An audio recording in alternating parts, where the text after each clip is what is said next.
Blog Talk Radio. Boa noite, meus amigos. Estamos aqui de volta com o True Outspeak. Como vem acontecendo em toda a semana, nós temos aqui uma profusão de materiais que mereceriam atenção diferenciada. Mas vamos começar aqui fazendo um breve comentário sobre esse artigo do Renato Janine Ribeiro, Razão e Sensibilidade, que saiu na Folha de 18 de fevereiro.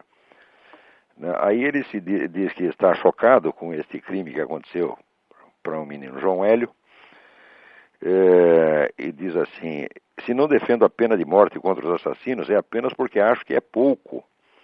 Não pare de pensar que deveriam ter uma morte hedionda, como a que infligiram ao pobre menino.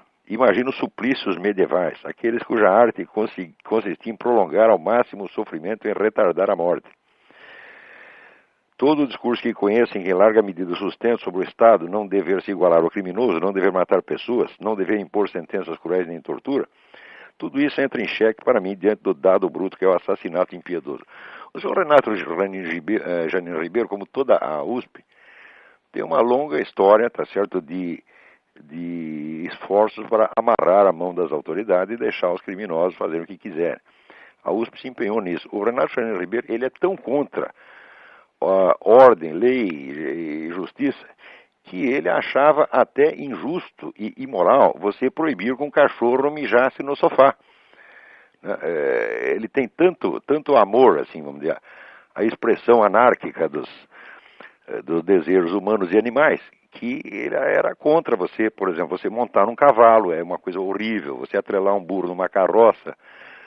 Quanto a esse negócio de burro, eu admito que ele é parte interessada. A defesa dos burros, evidentemente, ele está argumentando pro domo sua, como diziam os latinos, está argumentando pelos seus. Agora, o negócio do cachorro me impressionou muito. Agora, depois de ter pregado durante anos o liberou geral até para os cachorros, ele repentinamente ficou chocado e descobriu que o crime existe. E na hora de denunciar o crime, ele já aproveita, tá certo, para jogar um veneninho em cima da pobre Inquisição, dizendo que a arte dos torturadores medievais era prolongar ao máximo o sofrimento, retardar a morte. E, bom, não cabe nem discutir isso, porque no Brasil você não pode tentar restaurar uma verdade histórica, porque as pessoas só raciocinam em termos de tomar partido. Se você diz, olha, a Inquisição não fazia isto, daí o outro já diz, não, você é um partidário da Inquisição, você quer a volta da Inquisição. É assim que o brasileiro raciocina, porque foi ensinado a raciocinar assim por professores como esse Renato Janine Ribeiro e outros tantos da USP. Mas o fato é que a tortura era um uso disseminado até a época do advento da Inquisição, e a Inquisição foi a primeira entidade que tomou alguma providência para limitar aquilo. Então, vamos dizer, o torturado não podia sofrer mutilação, nem derramamento de sangue, e só podia ser torturado uma única vez. Como é esse negócio de retardar a morte? Não é isso? Aí, por exemplo, esta semana aparece essa senhora Dilma Rousseff dizendo que foi torturada ininterruptamente durante 22 dias. Eu tenho certeza que isso é mentira, porque a mulher mente até a respeito da história dela. Diz que participou da guerrilha, da luta armada. Ela nunca participou de luta armada nenhuma. Ela era terrorista de gabinete. E se mente a respeito do que ela mesma fez, por que não vai mentir a respeito do que os outros fizeram com ela? Então eu não acredito na história de ser torturada durante 22 dias. Mas o fato é que, em qualquer dos governos que torturam pessoas, ninguém tem esse limite de um dia, nem 2 dias. Vai até enquanto o sujeito aguentar. Quer dizer, esse negócio de retardar a morte, isso é uma coisa moderna, isso não é da Inquisição, não. Isso é uma das conquistas da civilização, das luzes, né? Mas esse Renato Janine Ribeiro, quer dizer, a posição dele contra a pena de morte sempre foi errada, porque ele diz que o Estado não deve se igualar ao criminoso.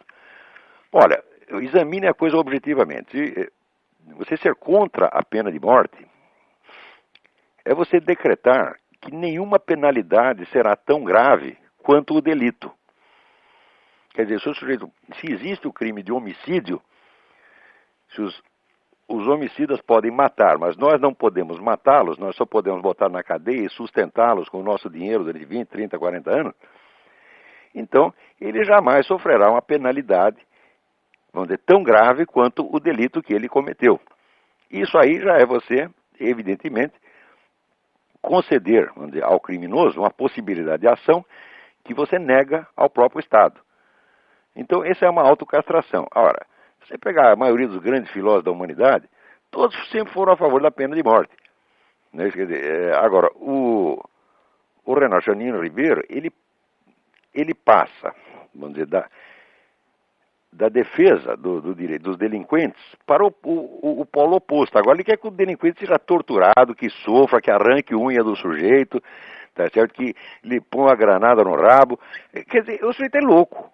Quer dizer, o que é isso? E vem dizer aqui que é um intelectual, um pensador. Esse sujeito nunca pensou coisíssima nenhuma. Isso é uma vergonha. Quer dizer, a importância que dão para esse cara no Brasil é uma vergonha. Muito bem. Agora tem aí uma pergunta muitíssimo interessante aqui do William Singh. Ele manda duas perguntas. Primeiro, o que é que eu penso do Paul Feyerabend? Segundo, o que é que eu acho do modernismo? E bom, o livro do Paul Feyerabend, Contra o Método, eu considero um livro extremamente importante pelo aspecto crítico, para ajudar a desmistificar, vamos dizer, este culto do método científico que existe hoje. Tem pessoas que acreditam, vamos dizer, que ciência é a única, ciência no sentido de ciência natural, é o único conhecimento sério que existe, tá certo? E que tudo mais são apenas expressões do sentimento e da fé. Eu acabei de ter na internet uma discussão com um sujeito desse.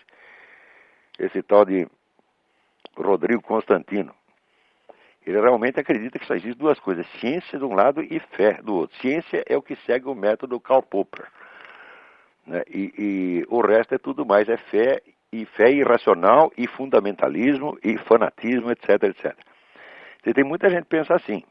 O livro do Paul Feyerabend é bom para mostrar que isso não tem pé nem cabeça. Mas, por outro lado, o Paul Feyerabend também exagera um pouco, no sentido em que ele admite, na ciência, todo e qualquer tipo de argumento, inclusive argumento retórico e poético. Eu digo, olha, o argumento retórico e poético ele pode ser usado na ciência, mas não como instrumento de prova, nem como instrumento de persuasão. Ele pode ser usado como instrumento heurístico.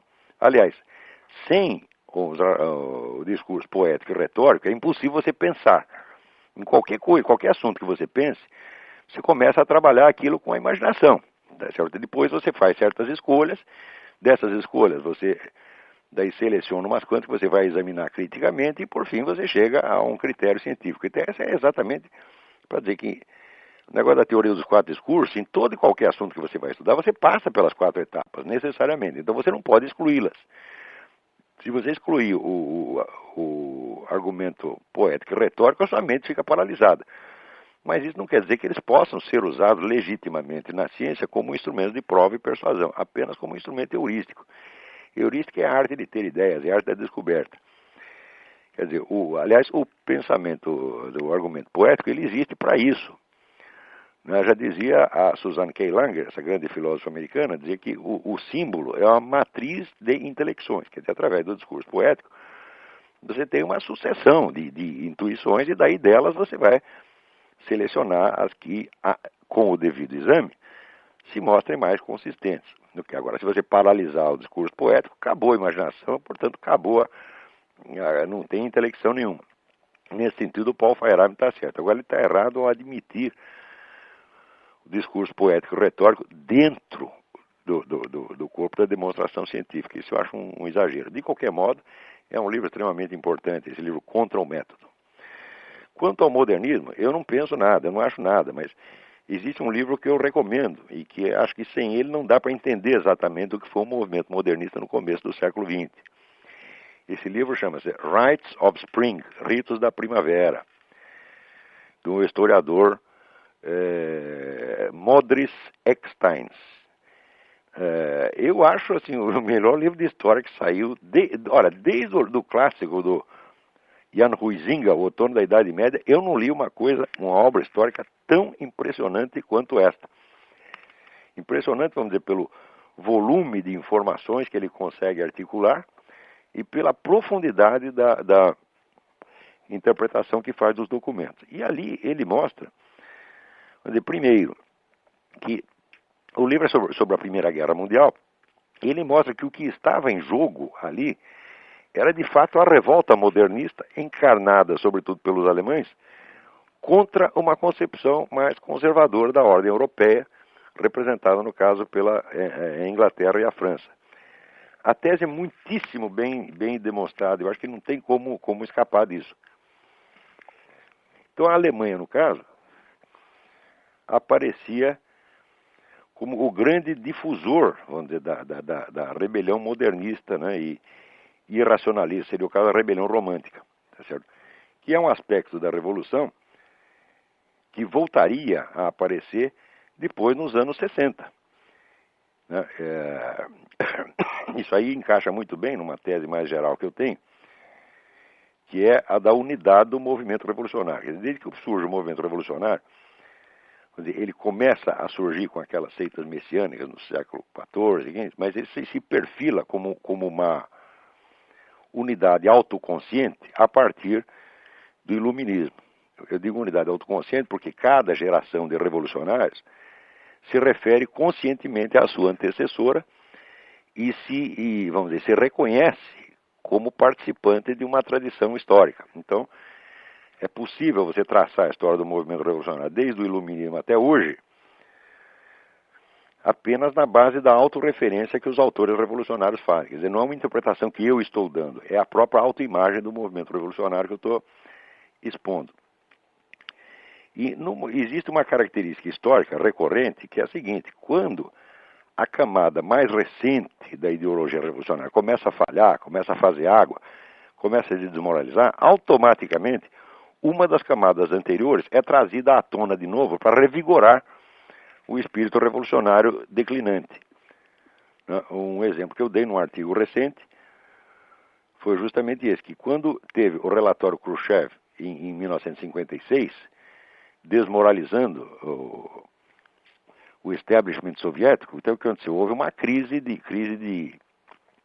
credibilidade no marxismo. Automaticamente surge a nova esquerda nos Estados Unidos, que trazia uma forte inspiração, vamos dizer, irracionalista romântica. Tá certo? Com o negócio das drogas, liberação sexual, feminismo, gay, etc, etc. Tudo isso fazia parte, vamos dizer, da rebelião romântica. A rebelião romântica, por sua vez, tinha duas fases. A inicial, que foi no começo do século XIX, com Jean-Jacques Rousseau, e o movimento modernista, sobretudo da Alemanha, no começo do século XX, justamente esse a qual está se referindo o Modris Extens. Na Alemanha, na época, havia todos esses movimentos de juventude, liberação sexual, movimento gay fortíssimo na época, e o culto das drogas também, tudo isso apareceu na Alemanha nesse período também. Reapareceu na Alemanha nesse período. E quando reaparece novamente, nos anos 60, é justamente para revigorar com essa substância romântica o corpo declinante da Revolução Mundial. Funcionou. Mais recentemente, após a queda da União Soviética, aparece de novo, vamos dizer, um estado de espírito negativo entre os líderes revolucionários, estado de espírito do qual dá testemunho esta carta das Farc, enviada à 13ª reunião do Foro de São Paulo, né? E ali a gente vê que logo após este choque que foi a queda da União Soviética, aparece o quê? Aparece um neo-iluminismo. Quer dizer, o iluminismo como primeira camada histórica do movimento revolucionário, ele reaparece agora para enxertar novas forças no corpo da Revolução Mundial. Então, de repente, reaparece de novo um monte de neo-iluministas, né? O Renan Chanini Ribeiro, aliás, é um deles, o outro aí é o Sérgio Paulo Rouanet. Mas isso apareceu no mundo inteiro, todo mundo, de repente, retira do túmulo, né, as múmias, velhas múmias, Voltaire, Diderot, né? Aquele bando de charlatães miseráveis do iluminismo, né? Mentirosos até a demência, e que já estavam, de certo modo, dentro da história do movimento revolucionário, eram considerados superados. Marx os considerava apenas antecessores burgueses dele mesmo. Então, estavam aparentemente enterrados. Mas quando o corpo da revolução fraqueja, você puxa essas camadas anteriores para revigorar. E numa dessas aparece justamente o modernismo, tal como o estuda o Modris Eckstein. Não deixem de ler esse livro, é uma obra-prima, chama-se Rites of Spring, Ritos da Primavera. Muito bem, vamos ver o que mais. Aqui é a carta do Carlos A. Júnior. O senhor já foi comunista. Que acontecimento serviu para precipitar aquele estalo e fazer com que o senhor chegasse à conclusão que o comunismo não era a saída? Muito bem. Essa é uma história muito complicada, mas o primeiro sinal de que aquilo não prestava, eu obtive já praticamente no primeiro mês, né, de participação no Partido Comunista. Note bem que dentro do partido eu era peixe pequeno, eu era o que eles chamavam tarefeiro. Tarefeiro é o sujeito que só obedece ordem e não discute, né? Mas acontece que o próprio sujeito que me cooptou para entrar no partido, o sujeito me cooptou, nós entramos, havia uma base comunista ali na Folha de São Paulo, nós tínhamos nossas reuniões, nossas atividades, mas logo em seguida aparece um sujeito muito sinistro do comitê estadual, dizendo o seguinte, olha, o companheiro fulano de tal, ele arrumou uma amante que nós temos razões para suspeitar que seja agente do DOPS. Então, nós temos que isolá-lo durante algum tempo, enquanto nós investigamos esse negócio. E simplesmente delegou 3 voluntários, entre os quais este que vos fala, para localizar um lugar onde depositar o sujeito. Em suma, era quase um cárcere privado, entendeu? E, naturalmente, nós fomos, não fui eu que achei, mas um dos 3 acabou achando um barraco numa favela, que eu lembro que você andava até o zoológico de São Paulo, depois andava mais outro tanto e mais outro tanto. É um lugar que eu nunca mais conseguiria achar. E depositamos o sujeito lá, e de vez em quando íamos lá levar cigarro para o sujeito. Eu sei que passou um tempo, né, daí eu fui desligado dessa missão e esqueci o assunto. Daí estou eu um dia lá nessa época eu trabalhava no jornal Notícias Populares, que é jornal sangrento, que pertencia à Folha de São Paulo. E estou eu lá sentadinho e escuto 2 companheiros do partido, um dizendo para o outro assim, sabe quem estava aí na portaria? Aquele filho da puta do fulano de tal, que era justamente aquele que me havia convidado para entrar no partido.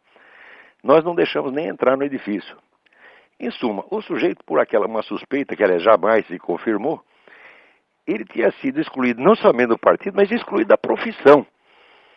Passa mais um tempo, estou eu lá tomando um cafezinho num bar na frente da Folha de São Paulo, e entra o sujeito magro, barbudo, esfarrapado, um verdadeiro mendigo, e vem falar comigo. E eu, como bom militante, leal ao partido, virei as costas, o cara não quis nem conversar com ele. Foi uma semana depois que eu comecei a pensar, falei, olha, não só eu sou um filho da puta, mas todos esses são filhos da puta. Quer dizer, isso aqui é um ambiente de uma moralidade baixíssima, no fundo, tão ou mais repressivo do que aquela ditadura que ele condena. E eles vivem se queixando de que são excluídos e são, como é que se diz, escorraçados da sociedade, mas eles fazem isso com uma técnica e fazem com uma satisfação sádica enorme. Esse foi o episódio que me botou a cabeça para funcionar. Mas mesmo assim, eu sou muito burro.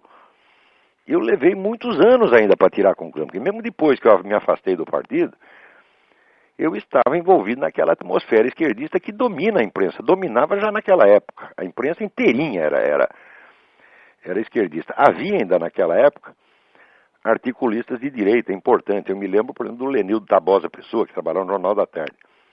Escrevia uns artigos muito bons no Jornal da Tarde. E eu me lembro que o Lenildo era odiado pela redação inteira, pelo simples fato de ser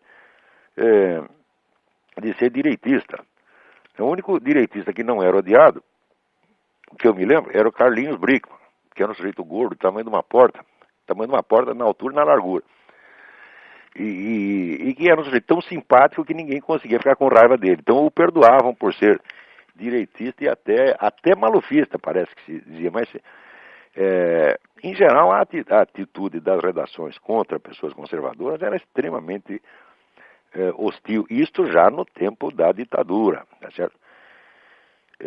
Então a gente, envolvido nessa atmosfera de esquerdismo geral, ainda levei muitos anos para chegar às conclusões. Acho que foi só uns 5 ou 6 anos depois desse episódio, que eu decidi que estava na hora de começar a ler livros direitistas, porque até então eu tinha me intoxicado do manual de marxismo-leninismo da Academia de Ciências da União Soviética, das obras do Caio Prado Júnior, né, das obras do Georg Lukács,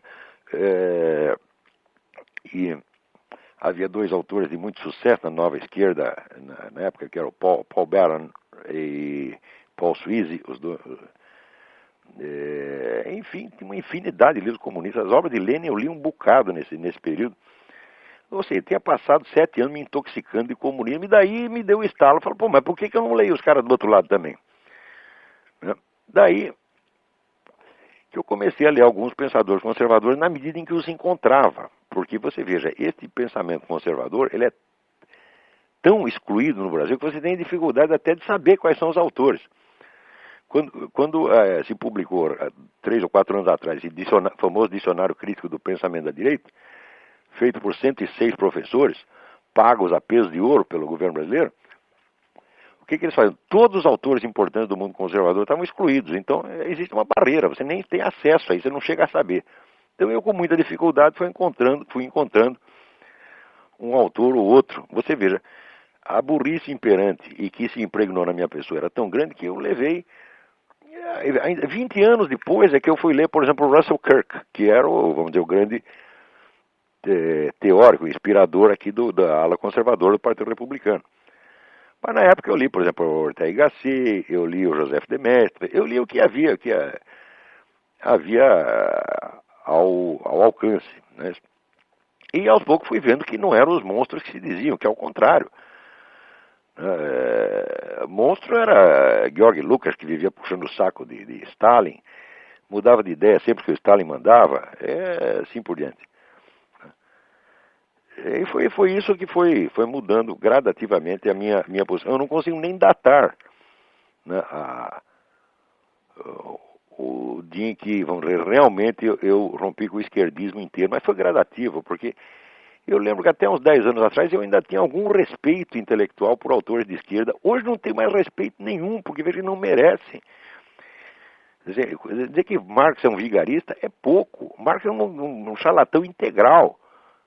Tudo que esse homem escreve é falsificado, cada linha. Quanto mais você estuda, mais você vê isso. Agora, no começo, é difícil você perceber isso por causa da autoridade, do prestígio imenso que tem.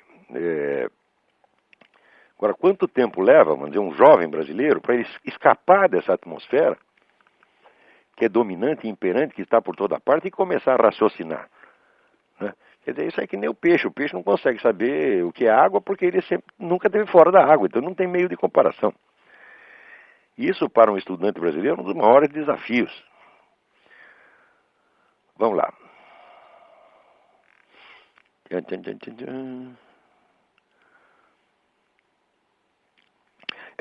Aqui, essa é muito interessante. Adriano Dal Bosco.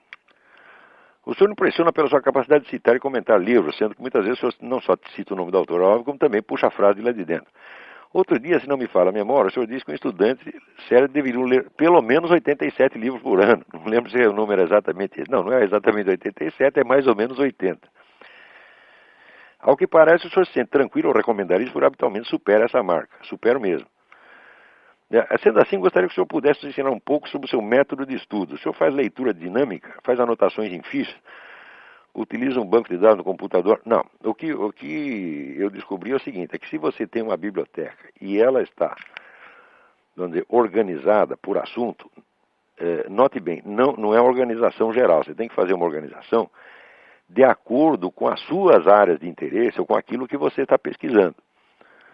Então, eu separo meus livros, não pelos rótulos gerais dos assuntos, mas pelos tópicos que eu estou estudando. Por exemplo, eu tenho uma estante inteira só de anticristianismo.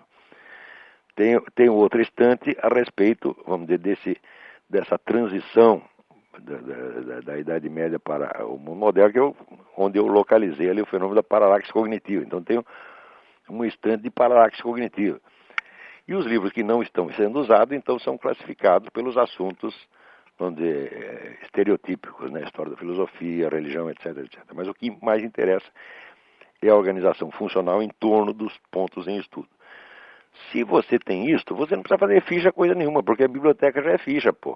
Quer dizer, você usa a própria biblioteca como fichário, tá certo? Bastando você ter, onde é assinalado nos livros, os pontos que lhe interessam. Quer dizer, isso é um hábito tão antigo que eu simplesmente não consigo ler sem um lápis na mão. Eu, se tiro o meu lápis, eu fico analfabeto. Né? Eu não consigo mesmo, fico absolutamente desesperado. Né? Às vezes, quando eu ia viajar, estava no ônibus, percebi, esqueci o lápis, falei, pronto, fudeu. Agora não vou conseguir ler o livro, né? Então, assim, você vai anotando só os tópicos que te interessam. Não rabisque livro inteiro, não, você tá entendendo? Porque senão você vai se confundir. Você tem que marcar só os pontos que interessam. Né? Então, eu tenho muito livro aqui que eu vou lá, né, com lápis, leio par, que não interessa nada. Lá no meio tem um pedacinho marcado. Esse pedacinho entra nos meus arquivos. Então, essa é a primeira coisa. E segundo, não faça leitura dinâmica, não. Leia devagar, não tenha pressa. Aí, devagar também é pressa, tá entendendo? Porque senão isso aí vai dar com muita pressa, dá ejaculação precoce, tá entendendo? Não é isso que você tem que fazer, você tem que ler para entender, tá certo? E não creia que você entendeu a página se você não é capaz de expô-la com suas próprias palavras. Quer dizer, por exemplo, pessoal, recomendo quando você aprende uma língua estrangeira, que você passe a raciocinar nela. Eu não faço isso de maneira alguma. Tudo que eu leio, em inglês, francês, italiano, espanhol, até um pouquinho de alemão, eu leio alemão com muita dificuldade, mas leio. Tudo isso eu traduzo mentalmente. Por quê? Para ter a certeza de que eu apreendi a ideia. Entendeu? Então, quer dizer, eu vou devagar. Agora, o devagar também é pressa. Tá entendendo? Se você vai com interesse de ler, também você não pode esquecer aquela recomendação do Antonin Saint-Exupéry no livro A Vida Intelectual, que ele diz que existem vários níveis de leitura, tá certo?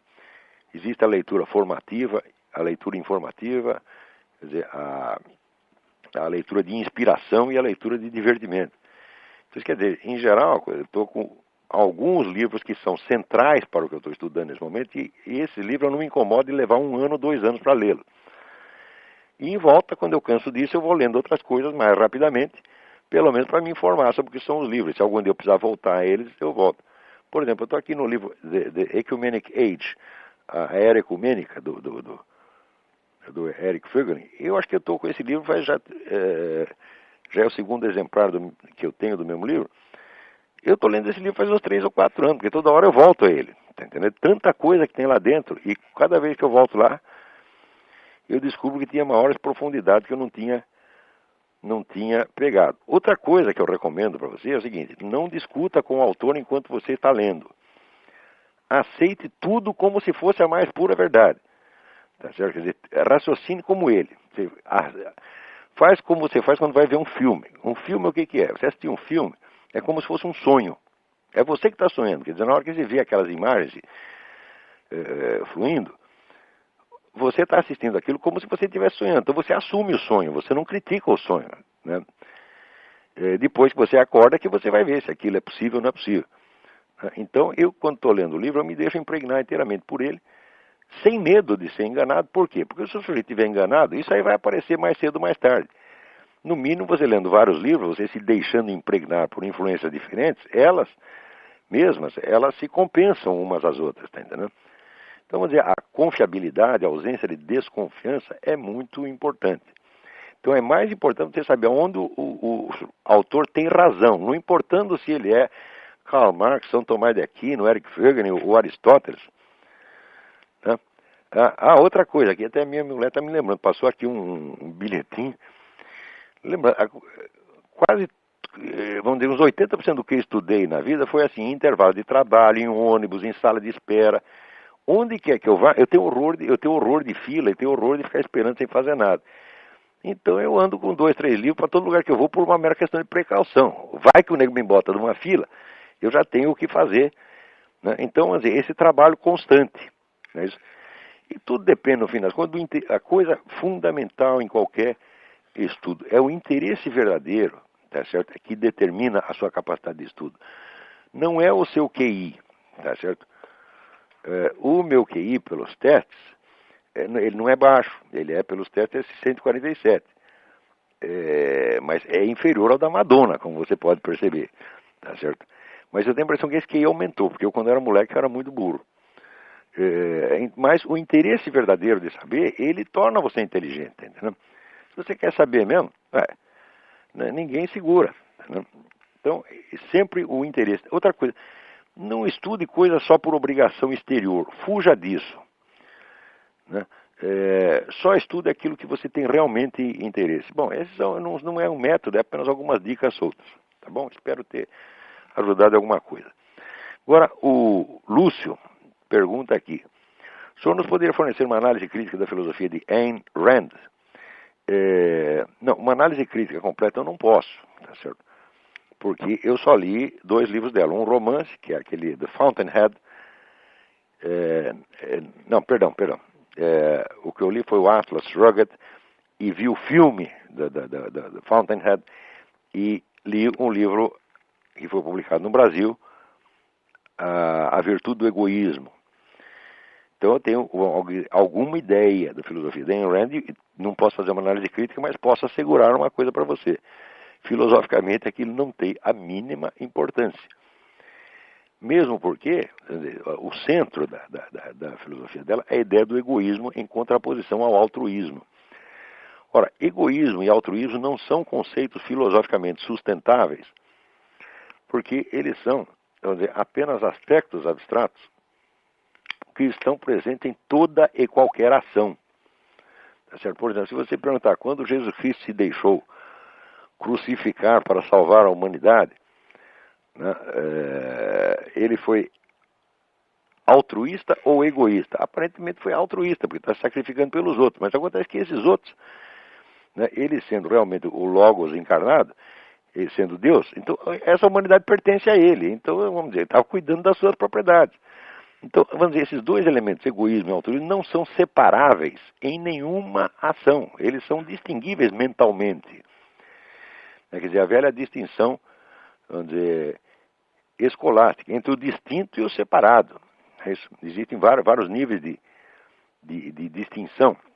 Existe a distinção que está na própria coisa. Por exemplo, uma pessoa é distinta e separada de outra. Tá certo? Mas, por exemplo, o indivíduo tomado enquanto ele próprio e enquanto membro de uma família são aspectos distintos, mas que estão na mesma pessoa. Então, o egoísmo e o altruísmo não são nomes de condutas. Não existe conduta altruísta e não existe conduta egoísta. Existem aspectos egoístas e altruístas distinguíveis, mas não separáveis materialmente. Então, se a mulher não sabe nem isso, eu digo, mas que raio de filósofo é esse? Ainda diz que é discípulo de Aristóteles, quando não sabe nem mesmo a técnica aristotélica das distinções. E, em segundo lugar, na medida que faz uma ética baseada no egoísmo, o que ele está querendo? Ele está querendo aliviar, né, esse pessoal que ganha dinheiro, pessoal empresário que ganha dinheiro, eles são muito acusados pelos outros de ser egoístas. Eles não podem ser egoístas, porque é impossível um sujeito ganhar dinheiro só para si. Será que ele não dá nem um pouco de dinheiro para a mulher dele, para os filhos dele, para os empregados dele? Isso é impossível. Então qualquer nego que se esforce para ganhar dinheiro, pelo simples fato dele fazer isso, ele beneficia pessoas em volta, mesmo que não queira. Mas quando o camarada começa a ganhar dinheiro, os outros acusam de ser egoísta. Então a Ayn Rand inventou uma técnica psicológica para aliviar a culpa desse sujeito. Então isso aí é apenas uma psicologia prática para o uso de empresários culpados. Chamar isso de uma ética é de uma presunção absurda. Não tem ética nenhuma ali. Uma outra coisa que me chamou a atenção na história do Fountainhead, que eu não li, eu assisti apenas a versão com Gary Cooper, é que é a história de um arquiteto gênio que quer fazer umas casas diferentes que contrastem com o estilo admitido, o estilo acadêmico, por assim dizer. Então ele alega, e a Ayn Rand, a autora da história, evidentemente toma partido dele, que um edifício tem que ter personalidade, um edifício é uma individualidade, etc, etc. Daí eu pensava, mas será que esse animal não percebe que não é só o edifício que precisa ter personalidade, precisa ter estilo, mas a cidade também tem que ter? Né? É que se você começa, vamos dizer, a romper o estilo da cidade só para fazer uma coisa diferente, bonitinha, individualizada, você arrebenta com com a estética das cidades. Quando você olha uma cidade como São Paulo, por exemplo, cada edifício é uma coisa totalmente diferente, nada combina com nada. E por isso São Paulo é tão feia. Agora, quando você percorre essas cidades americanas, onde as pessoas são fiéis ao estilo mais tradicional, e quando elas inventam alguma coisa, inventam dentro daquele estilo, as cidades são maravilhosas. Né? E em Rand, eu digo, olha, como é que a pessoa se mete a escrever a história de um arquiteto, né, e não sabe nem isto, que não é só o edifício que tem uma unidade formal, mas as cidades também têm. Em suma, eu acho essa mulher uma cretina. Depois eu li aquele depoimento do Murray Rothbard, que a mulher não era só uma filósofa, era uma espécie de chefe de escola, tinha uma seita com anátemas, expulsões, condenações, ela decidia até com quem os caras deviam casar ou não deviam casar. Quer dizer, aí entra, como diria o falecido Stanislau Ponte Preta, no perigoso reino campo da galhofa, tá entendendo? Isso a Ayn Rand, como filósofa, é uma gozação, você tá entendendo? E eu sei, por experiência própria, por ter visto, pessoa que essa seita da Ayn Rand é uma escola de monstrinhos, é uma fábrica de monstrinhos, as pessoas ficam idiotas com isso aí. Então, temos que ler alguma coisa dela porque é uma personagem influente. Nós não podemos ignorar o que ele fez, mas valor mesmo tem nenhum. Vamos lá. Professor Antônio Carlos de Oliveira. Se o caro professor tivesse algum tempo disponível, eu gostaria que me respondesse a seguinte pergunta suscitada devido a essa polêmica aberta com o Rodrigo Constantino, a religião como inimigo da liberdade. Será que o Todo-Poderoso seria capaz, por exemplo, de criar uma pedra que de tão incomensurável nem ele próprio seria capaz de levantar? Então, evidentemente, ele diz que isso seria uma limitação de Deus. As duas coisas seriam uma limitação de Deus. Se ele pudesse inventar a pedra que ele não pudesse carregar, estaria limitado. E se ele não pudesse inventar essa pedra, também estaria limitado, então não seria onipotente. Bom, isso aí, Antônio Carlos, está resolvido. Isso aí há pelo menos 800 anos. Né, que a unidade de Deus exige que ele não se multiplique. Ele não pode fazer outro Deus igual a ele. Tá certo? E também a impossibilidade lógica intrínseca não é uma limitação. Né? Quando você diz que Deus não pode inventar outro Deus maior que ele mesmo, tá certo? Isso não é uma limitação, isso é a própria definição. Tá entendendo? Então, aliás, tem a famosa frase de Santo Tomás de Aquino: Deus não pode abolir a lógica, tá certo? Por quê? Porque a lógica é uma expressão da unidade do real. Presta atenção. A lógica hoje em dia se entende apenas como disciplina formal, quase linguística, mas isso está totalmente errado. Não seria possível existir lógica sem partir da ideia da unidade do real. E essa unidade do real é a própria unidade de Deus. Então a lógica é uma expressão da unidade metafísica, da unidade do infinito metafísico, é da unidade do próprio Deus. Então, é evidente que tudo aquilo que é ilógico, isso aqui tem uma impossibilidade intrínseca. A impossibilidade de realizar o impossível não é uma limitação. Vamos ver.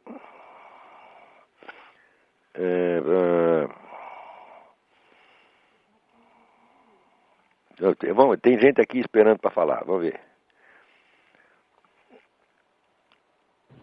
Alô? Quem está na linha? Alô? Alô? Quem está na linha? Alô, Olavo? Eu. Alô? Alô, tá ouvindo? Olavo? Tô ouvindo. Quem é? Aqui é o Davi de Belo Horizonte de novo. Tudo bem? Tudo bem. Aqui, nesse programa passado, eu queria desculpar porque eu acabei falando um bocado. Dessa vez eu vou falar muito menos. Eu tenho duas perguntas. Diga. O senhor disse que, eu lembro do sexto podcast que o senhor fez com o Yuri, o senhor falou que estava estudando o fenômeno da paralaxe cognitiva, inclusive historicamente. Eu queria que o senhor desse uma geral no que o senhor já conseguiu descobrir. Nossa, mas é tanta coisa, rapaz. Quer dizer, a paralaxe cognitiva eu defino como, vamos dizer, a diferença, o afastamento entre o eixo da construção teórica e o eixo da experiência real do indivíduo que está fazendo essa construção. Então, a partir de um certo momento na história, ocorre uma ruptura dentro do pensamento ocidental, que é o seguinte: antes, os filósofos antigos e medievais até uma certa época, eles estavam crentes de que eles existiam dentro da realidade, dentro de um cosmos, de que eles faziam parte desse cosmos, tá certo? E sabiam que não podiam sair de fora do cosmos para observá-lo como de fora. Tá? De repente, a filosofia começa a raciocinar exatamente assim, quer dizer, como se o cosmos fosse um programa de televisão que você está assistindo. Tá certo? Então, isso evidentemente provoca uma distorção de percepção. Não é possível você datar. Eu tenho tentado ver onde é que começa isso, mas eu vejo, por exemplo, que isso já estava presente em Guilherme de Ockham. Não pela teoria nominalista dele, não por isso, mas quando ele proclama a universalidade do empirismo como critério da verdade. Você verá, na realidade da nossa vida, aquilo que nós podemos testar por experiência é ínfimo, é só um pedacinho, tá certo? Então, Aristóteles dizia que todo conhecimento vem de outro conhecimento, que provém de outro conhecimento, e de outro, e de outro, e de outro. Ou seja, existe uma tradição de conhecimento na qual você se insere, você é apenas mais um. E você vai examinar só um pedacinho do conjunto e vai acrescentar o seu pedaço lá.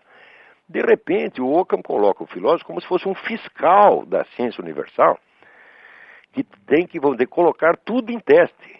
Então, o empirismo, ele é fácil de você proclamar o empirismo, mas é impossível de você praticá-lo. Você só pode ser empirista com relação a uma parte ínfima da realidade. E, evidentemente, o Ockham não percebe isso. Ele acredita que ele é empirista. Já deu qualquer sujeito que diga que é empirista, ele está mentindo. Ele só pode ser empirista com relação a um pedacinho da realidade. O resto ele vai aceitar, vamos dizer, consensos tradicionais, ou que é pior, até consensos contemporâneos. Tá certo? Então, nós não podemos... E quando chega com Descartes, ele negócio da dúvida universal, você vê, o indivíduo coloca a dúvida universal, ele coloca o universo entre parênteses e coloca fora como se fosse Deus. Isso é fácil de falar, mas não dá para fazer. Tanto que, nas famosas meditações de filosofia primeira, Descartes diz que ele está fazendo isso, ele diz que ele está colocando em dúvida tudo, mas, entre parênteses, essa dúvida que ele monta vamos dizer, incorporada numa multidão de certezas implícitas que ele não percebe. Então, aí você vê que já existe uma diferença entre o que o sujeito está vivendo realmente e o que ele está teorizando. E essa diferença ela vai se aprofundando e se tornando cada vez mais invisível à medida que o tempo passa. Tá certo? E isso vai destruindo a inteligência filosófica no Ocidente. É por isso que você... Só uma parte, isso não é uma questão de malícia, então? O cara não faz isso por mal? Olha, é difícil você dizer isso, porque a burrice é uma forma de malícia, né? E a burrice, quando passa num certo limite, ela é pecaminosa, tá entendendo? Quer dizer, você não tem o direito de acreditar em certas coisas, porque elas estão abaixo da dignidade humana. Elas estão abaixo, sobretudo estão abaixo do patamar de conhecimento já alcançado pelas gerações anteriores. Quer dizer, eu noto nessa coisa do empirismo de Guilherme de Ockham uma cegueira, um escotoma, como tem uma mancha no olho, o cara não enxerga um pedaço, entendeu? Eu não posso dizer que seja uma coisa moralmente inócua. Está entendendo? Porque pecar, todos nós podemos pecar, pecamos incessantemente, mas você não pode pecar contra o Espírito Santo. Tá entendendo? Quer dizer, uma obstinação contra a verdade é um pecado contra o Espírito Santo. A gente tem que ser dócil à verdade. Não a verdade do que nós pensamos, porque nós pensamos em nada. Nós temos que ser dócil à verdade do universo que nos cerca e dentro do qual nós estamos.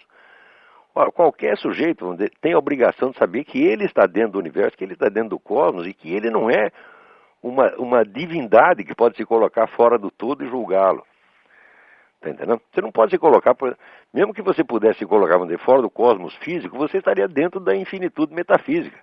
Já dizia o apóstolo São Paulo, nele vivemos, nos movemos e somos. Nós estamos dentro de Deus, nós somos possibilidades internas do próprio Deus. E jamais conseguiremos sair disto. Agora, se você isola um pedaço e acredita que aquilo é a realidade e que você está observando de fora, então, em primeiro lugar, você está maluco. Tá certo? Em segundo lugar, você está criando um mundo à sua imagem e semelhança. Quer dizer, é um delírio. É um tipo de delírio. Não é isso? Por exemplo, essas pessoas que fazem uma filosofia sobre a meta da história. Eu digo, como a meta da história? Depois de alcançar a meta da história, a história vai acabar? Quer dizer, você sabe o dia que vai acabar a história? Nenhum de nós sabe. Nós estamos dentro de um fluxo de conhecimento que nós não sabemos exatamente como começou e muito menos sabemos quando vai terminar. Portanto, nenhum de nós pode falar do sentido integral da história. Só podemos falar de sentidos parciais dentro de uma civilização, dentro de uma sociedade. O sentido global da história é absolutamente inapreensível. Não faz sentido isto. Como diria o Rock Balboa, né? Como é? Como diria o Rock Balboa, it's not over until it's over, né? Exatamente. Não. Agora, quando é que vai acabar? Essa é a pergunta. Se você não sabe quando vai acabar, você não sabe qual é o sentido. Porque uma vez que um determinado sentido se realizou, a história continua e aparece outro, e outro, e outro, e outro, e outro. É isso? Essa pessoa que, vamos dizer, aparece com teorias universalmente explicativas. Agora acham que a teoria de evolução explica não somente a variedade das espécies animais, mas explica todas as formas de cultura, a história humana inteira. Isso é uma bobagem. Uhum. Quer dizer, a proposta já é imbecil por si mesma. Quer dizer, e é claro que a investigação empírica da história comprovará que tudo isso é falso. Não que esse aspecto não exista. Ele existe, mas ele está dentro de 1000 outros. Né? Então, aí começa a haver uma espécie de guerra da inteligência humana contra a complexidade do real. Você tá entendendo? Então, o homem perde aquela docilidade ao real, que é tão característica dos filósofos antigos, de Aristóteles, próprio São Tomás de Aquino, tá entendendo? Que sempre que as coisas desmentem o que ele está dizendo, ele aceita. Quer dizer, a realidade tem autoridade sobre a filosofia dele, né? Sim. Bom, a minha segunda pergunta e última já ouvi alguém falando que o senhor seria gnóstico, mas agora que eu vi algumas coisas recentes, isso não parece ser verdade. A minha resposta, gnóstico é a puta que eu pariu, ponto final. Assim, não o senhor pode, então, com isso. O senhor pode me dizer, então, por onde que passa essa história de gnosticismo e agnosticismo? É um negócio meio estranho isso. Quer dizer, quem começou com isso foi a história do Orlando Fedeli, mas o Orlando Fedeli não bate bem os pinos, eu cansei de discutir com ele. Eu comecei a discutir a sério, levei o homem a sério que me parecia um homem honesto, né? Então, honesto ele até é, mas o raciocínio do cara é tão infernalmente circular que eu acabei vendo que eu estava dentro de um fenômeno psicótico, e discutir com um cara desse não tem fim. Você tá entendendo? Então, o objetivo ali não é científico, quer dizer, ele tem certas tomadas de posição doutrinais, quer dizer, a interpretação que ele faz de certo ponto como é que se diz? É uma interpretação doutrinal, dogmática, e portanto não está aberto à variedade dos fenômenos, então não adianta discutir. Agora, não estou comparando Orlando Fedeli com o Rodrigo Constantino, pelo amor de Deus, o Orlando Fedeli é um homem de cultura. Né? Sim. E dentro das limitações psicológicas dele é um homem perfeitamente respeitável, e é cristão, cara, sério, né? Espero que ele vá para o céu. Agora, o Rodrigo Constantino não é que ele vai para o inferno, ele nunca vai sair da privada, pô. Não, tudo bem, então, Olavo. Eu vou desligar. Deixa eu ver se tem mais alguém aí. Obrigado. Alô? Olavo? Eu? É o Luiz Gamboja, aqui de Minas Gerais. Oi, tudo bem? Tudo bem? Tudo bom. No programa passado estava falando da inveja, né? Aham. Aí estava falando que a inveja no Brasil parece que é norma, né? Nossa, é a cultura da inveja. Aí vem a pergunta seguinte: a inveja, ela só prejudica por uma espécie de conspiração? Ou tem algum fenômeno... Não, o grande problema da inveja é o seguinte, é que a inveja afasta o invejoso dos bens que ele deseja. Porque ele tem inveja, porque ele sente que aqueles bens não serão acessíveis a ele jamais. E quanto mais ele inveja, mais ele não é que nem o sujeito que tem cobiça. Cobiça é quando você quer um negócio para você e você luta para obtê-lo, mesmo que seja por meios ilícitos. Mas o invejoso não luta para obter os bens, ele luta para destruir quem os tem. Mas quando ele destrói o sujeito que tem, ele destrói os bens junto, então ele nunca tem, está sempre insatisfeito. Mas as pessoas em geral têm a seguinte dúvida: essa destruição seria por uma certa boicote ou seria um fenômeno paranormal? Assim, o tal do olho gordo. Não, olha, existe, veja, eu não sei se é o olho gordo propriamente dito, mas eu sei que tem um elemento que é importante, que é o medo do olho gordo. O medo do olho gordo torna as pessoas vulneráveis. O sujeito tem medo de que o outro olhe feio para ele, tá certo? Então ele se torna, vamos dizer, ele aceita a opinião de um grupo que pode estar errado, só porque ele tem medo de ser, medo do mal olhado. Quem escreveu coisas maravilhosas sobre isso foi o Jack Wheeler. Jack Wheeler é um aventureiro que tem aqui nos Estados Unidos, né? Que era um caçador de tigre, alpinista, etc, etc. E é um sábio, tá certo? A única coisa que eu discordo dele é que ele é anti-tabagista fanático, mas é um grande sujeito, eu gosto muito dele.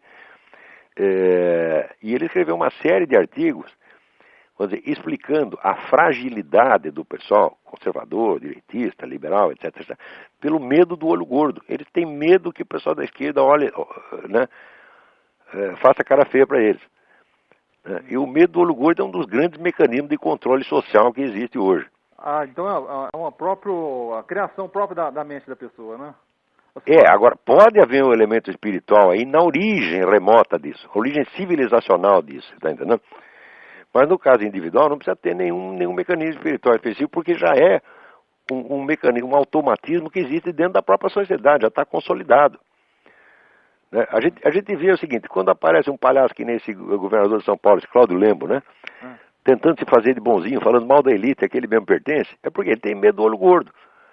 Tem medo que o pessoal esquerdista olhe ele mal, pense mal dele. O sujeito que não quer que os outros pensem mal dele, ele já está perdido, já está amarrado, porque vão pensar necessariamente. Mas se eu fizer questão de agradar, olha aqui, eu faço a questão de agradar a minha família, de agradar a Deus em primeiro lugar, de agradar minha família, de agradar meus amigos, os outros eu quero que se fodam, tá entendendo?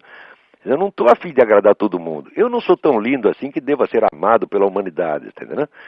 Eu me conformo em receber só aquele pouquinho de amor que o ser humano necessita. Né? A opinião dos outros, pode ter aí milhões de Rodrigues Constantinos, né, que vão lamber sabão, tá entendendo? Eu não estou querendo que todo mundo me ame. Se você quer que todo mundo te ame, você termina que nem o Hitler.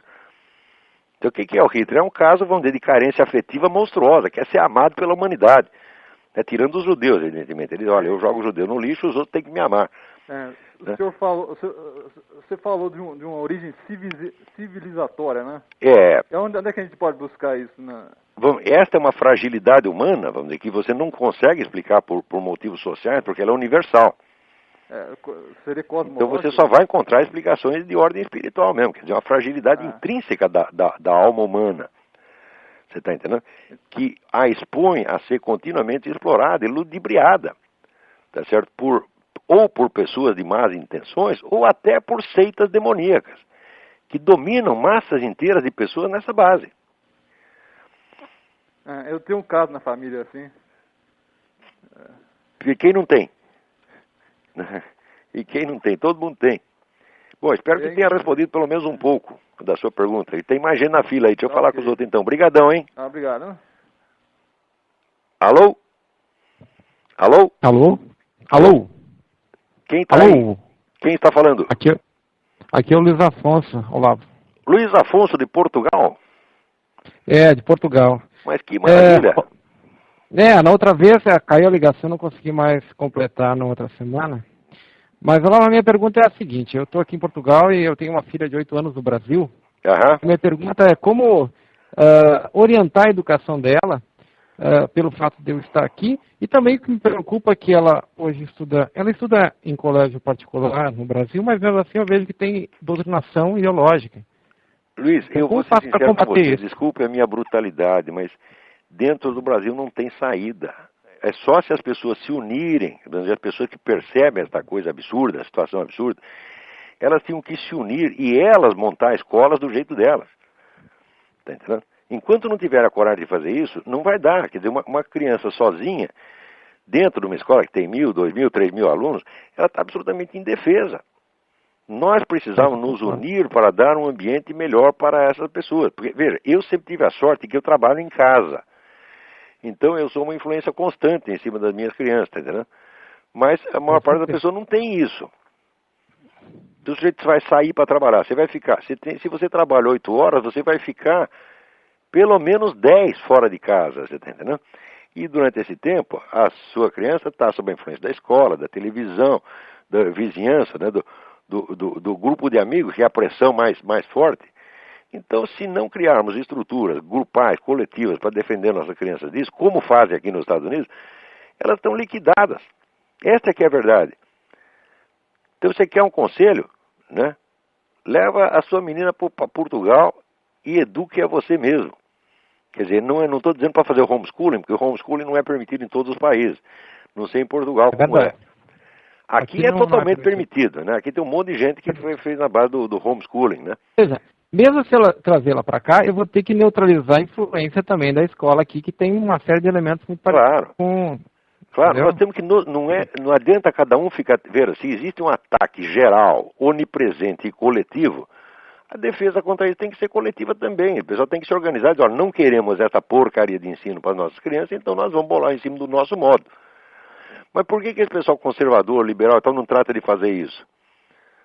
Entendeu? Quer dizer, não adianta nada a gente reclamar e não fazer nada. Quer dizer, tentar produzir um ensino melhor é algo que...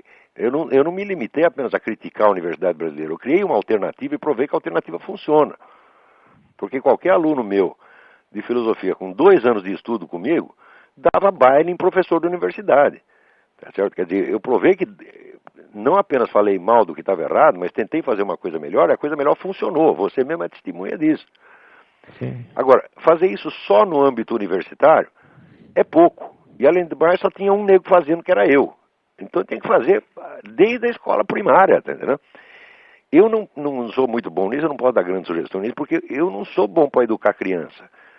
Eu sei educar as minhas crianças, dentro das circunstâncias domésticas. Numa escola, eu estaria no mato sem cachorro, não sei o que fazer para uma escola de crianças, mas deve haver gente qualificada para isso. Tá entendendo? Então, a minha sugestão é essa, reúnam-se, tá certo? Ou em Portugal ou no Brasil, reúna-se com outros amigos, conservadores, liberais, e olha, nós precisamos dar um ensino melhor para as nossas crianças, não adianta a gente ficar xingando o ensino público, tá certo? Nós temos que criar alternativa, quer dizer, não adianta a gente criticar o mal se a gente não faz o possível para fomentar o bem. Não, isso não interprete isso como uma crítica, não estou criticando as pessoas, estou dizendo apenas que elas têm que acordar para esta possibilidade que elas têm. Eu tive tantos alunos que estavam na cara que tinham um talento para ensino, tá certo? Talento pedagógico, tem vocação para o ensino, então se reúnam. Agora, o problema de brasileiro é que o brasileiro pode ter vocação para qualquer coisa, mas vocação para juntar com os outros e colaborar, não tem. Na Brasil, você junta 3, já começa um a puxar o tapete do outro, entendeu? Isso é que é a dificuldade. A competitividade já... O brasileiro acha que o capitalismo americano é que é competitivo e malvado. Não, competitivo é o Brasil, rapaz. Aquilo ali é o caranguejo no balde. O caranguejo está querendo sair do balde e o outro puxa a perna dele, entendeu? Então, fica aí a minha sugestão. Essa questão da educação das crianças é gravíssima, mas não há solução na esfera individual, a não ser que aconteça isso que aconteceu para mim. Eu trabalho em casa há mais de 20 anos. Tá certo? Então, vamos dizer, as minhas primeiras crianças não puderam se beneficiar tanto disso, da minha presença. Mas os mais jovens puderam. Okay. Sabe que isso acontece não só na escola pública, mas na escola particular, que é o caso... Mesmíssima coisa. Ou seja, não tem para onde fugir, né? No Brasil não tem para onde fugir. Não tem. Aqui tem muita escola boa, tem a possibilidade da homeschooling. Né? Aqui você se livra disso aí. Até a minha filha acabou de fazer, fez o exame secundário pela internet, tá entendendo? Então você vai tirar o diploma imediatamente. Isso aí dá para fazer aqui. Nos Estados Unidos, os Estados Unidos ainda são a terra da liberdade. O brasileiro não sabe o que é liberdade, nunca experimentou, nunca sentiu o gosto, tá entendendo? Mesmo quando vem aqui, o idiota se fecha num hotel, tá certo? Ou fica convivendo só com o brasileiro e não entende não entende a sociedade americana. Mas aqui, isso aqui é uma delícia, rapaz. Isso aqui mesmo, por mais safadeza que exista, você sempre tem um meio de defesa contra ela.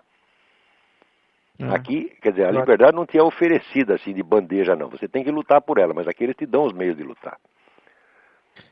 Meu plano é trazer minha filha para cá, mas isso vai demorar um tempo ainda, até que eu tenha essas condições para que então, reze por ela dia e noite. Reze mesmo, a oração funciona, meu Deus do céu. Não, com certeza. Eu tenho provas pessoais, eu sou o fruto da oração, eu já entrei em tudo quanto é encrenca na vida, tá certo? E na hora H, tá certo? Eu orava e Deus me tirava da encrenca, tirou de encrencas absurdas, tá entendendo?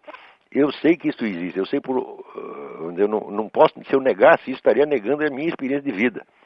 Agora, as pessoas não querem arriscar, não querem nem tentar, porra, assim não dá. Né? Fica os caras de fora, dizendo, não, Deus não existe, isso é tudo besteira. Fala, bom, você não sabe de nada, você nasceu ontem, porra. Né? Acha que sabe tudo. Tá certo, Alberto. Só uma outra coisa, tu falasse no início do programa sobre o livro The Rites of Spring, que foi lançado no Brasil. Foi lançado no Brasil? Com o título A Sagração da Primavera. Não está errado, não. Se botasse ritos da primavera, o pessoal não ia saber o que é. E de fato o título é uma alusão, né, à música do Stravinsky, a Sagração da Primavera. Que ele dá como uma espécie de resumo simbólico de toda a rebelião anárquica modernista. Perfeito. Mas se saiu no Brasil, isso é uma grande notícia. Alguém deve ter lido a minha sugestão no meu artigo e aceitou. Eu sou um entusiasta desse livro. Eu acho os 2 melhores livros de história do século XX, O Outono da Idade Média, de Jan Huizinga, e Rites of Spring, de Modris Ekstein. Então tá bom, eu sou obrigado a encerrar o programa agora, acabou o nosso tempo.